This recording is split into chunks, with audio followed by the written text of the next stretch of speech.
پاکستان اور نیپال کے تعلقات دوستانہ ہیں۔ پاکستانی شہری آسانی سے نیپال کا ویزا حاصل کر سکتے ہیں اور وہاں ٹورسٹ کے طور پر جا سکتے ہیں۔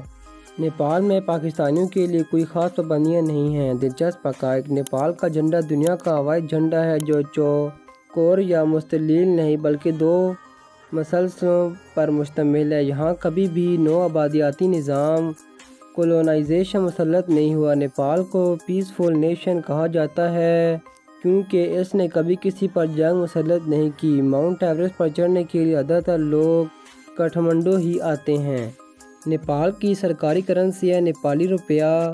یہ کرنسی 1932 میں متعارف کرائی گئی تھی۔ اس سے پہلے نیپال میں بھارتی کرنسی استعمال ہوتی تھی۔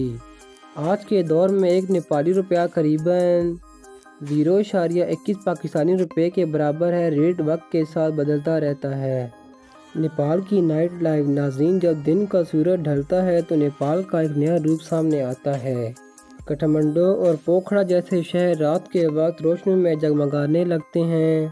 کلبز اور بارز: یہاں مختلف نائٹ کلبز، بارز اور لائیو میوزک کافے، لائیو شوز جہاں مقامی اور غیر ملکی سیاح موسیقی، رقص اور کھانوں سے لطف اندوز ہوتے ہیں۔ کھانے پینے کا مزہ: رات کے وقت اسٹریٹ فوڈ مارکیٹس بھی بھرپور نظر آتی ہیں۔ نیپال کے لوگ زیادہ تر موموز، چائے اور مقامی اسنیکسوں کو اپنی طرف کھینچتے ہیں۔ سوشل میڈیا پابندی اور احتجاج: حکومت نے کچھ سوشل میڈیا پلیٹ فارم جیسے فیس بک، یوٹیوب، ایکس وغیرہ پر پابندی لگائی تھی کیونکہ وہ حکومت کی مقررہ کردہ رجسٹریشن وغیرہ کی شرائط پوری نہیں کر رہے تھے۔ اس پابندی کے خلاف بڑے پیمانے پر احتجاج ہوا جس میں کچھ لوگ مارے گئے اور بعد میں حکومت نے سوشل میڈیا پابندی اٹھا لی۔ ناظرین، اگر آپ نے پاکستان سے نیپال کا سفر کرنا ہو تو اگر آپ جانا چاہیں تو یہ بات جان لیں کہ نیپال کے ساتھ پاکستان کی براہ راست سرحد نہیں ملتی، اس لیے وہاں پہنچنے کے لیے زیادہ تر ہوائی سفر استعمال کیا جاتا ہے۔ سب سے آسان طریقہ اسلام آباد international airport, Lahore international airport یا کراچی سے ہوائی جہاز کے ذریعے جانا۔ پاکستان سے کٹھمنڈو اور نیپال کی راجدھانی کے لیے براہ راست فلائٹس کم ہیں۔ زیادہ تر لوگ دبئی، دوحہ یا دہلی کے ذریعے ٹرانزٹ لے کر کٹھمنڈو پہنچتے ہیں۔ چھوٹے سے ملک نیپال میں 900 سے زائد پرندوں کی اقسام پائی جاتی ہیں جو دنیا کی کل پرندوں کی اقسام کا قریباً 10% ہے۔ ناظرین، اگر اس ملک کے وقت کی بات کریں تو نیپال کا ٹائم زون دنیا کے باقی ممالک سے الگ ہے۔ یہاں وقت +5:45 GMT پر چلتا ہے، یعنی پاکستان اور نیپال میں 15 منٹ کا فرق ہے جو دنیا میں سب سے انوکھے وقت کے حساب میں شمار ہوتا ہے۔ شراب پر پابندی والے علاقے: نیپال کے کچھ حصوں میں شراب بیچنے یا پینے پر پابندی ہے، خاص طور پر مذہبی مقامات پر جہاں ثقافتی اور مذہبی اہمیت کو ظاہر کرنا وغیرہ شامل ہوں۔ سب سے زیادہ نوجوان فوج: نیپال کی گورکھا فوج دنیا بھر میں اپنی بہادری کے لیے مشہور ہے۔ گورکھاز آج بھی برطانیہ اور بھارت کی فوجوں میں شامل ہو کر اپنی شجاعت کا لوہا منوا رہے ہیں۔ بجلی کا بحران: نیپال میں کئی سالوں تک بجلی کی شدید قلت رہی۔ لوگ دن کے کئی گھنٹے بغیر بجلی کے گزارنے پر مجبور تھے۔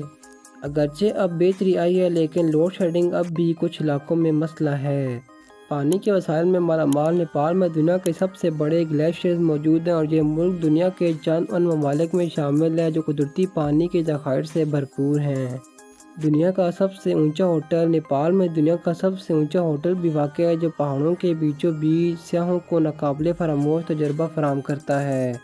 سگریٹ نوشی کے خلاف قوانین: نیپال میں پبلک مقامات پر سگریٹ نوشی پر پابندی ہے اور خلاف ورزی کرنے والوں پر جرمانہ بھی عائد ہوتا ہے۔ مہمان نوازی میں کمال: نیپالی لوگ انتہائی دوستانہ اور مہمان نواز سمجھے جاتے ہیں۔ سیاح جب وہاں جاتے ہیں تو اکثر یہ جملہ سننے کو ملتا ہے، یعنی گیسٹس آر گوڈس، مہمان ہمارے لیے دیوتا کے برابر ہیں۔ نیپال کی ٹرین سروسز: نیپال میں ٹرین کا نظام بہت محدود ہے کیونکہ زیادہ تر ملک پہاڑوں پر مشتمل ہے، لیکن پھر بھی یہاں کچھ دلچسپ ریلوے روٹس موجود ہیں۔ نیپال کا مشہور کھانا موموز ہے جو ڈمپلنگ کی ایک قسم ہے۔ یہاں دال بھات چاول کے ساتھ دال روزمرہ کھانے کا حصہ ہے۔ مقامی لوگ چاٹ پٹا اور گندروک فرمیڈڈ سبزیاں بھی شوق سے کھاتے ہیں۔ نیپال کا قومی کھیل والی بال ہے لیکن یہاں سب سے زیادہ شوق سے کرکٹ اور فٹ بال کھیلا جاتا ہے۔ نیپال کی کرکٹ ٹیم نے حالیہ برسوں میں بہت ترقی کی ہے اور ورلڈ کپ کوالیفائرز میں بھی شامل ہوئی ہے۔ تو ناظرین، آخر میں نیپال ہمیں یہ سبق دیتا ہے کہ اصل خوبصورتی بڑے بڑے شہروں میں نہیں بلکہ فطرت، سادگی اور لوگوں کی محبت میں چھپی ہوتی ہے۔ اگر آپ کو یہ ویڈیو پسند آئی تو لائک ضرور کریں، اپنے دوستوں کے ساتھ شیئر کریں اور مزید ایسی ہی معلوماتی ڈاکیومنٹریز کے لیے ہمارا چینل سبسکرائب کرنا نہ بھولیں۔ ملتے ہیں اگلی ویڈیو میں، تب تک کے لیے اللہ حافظ۔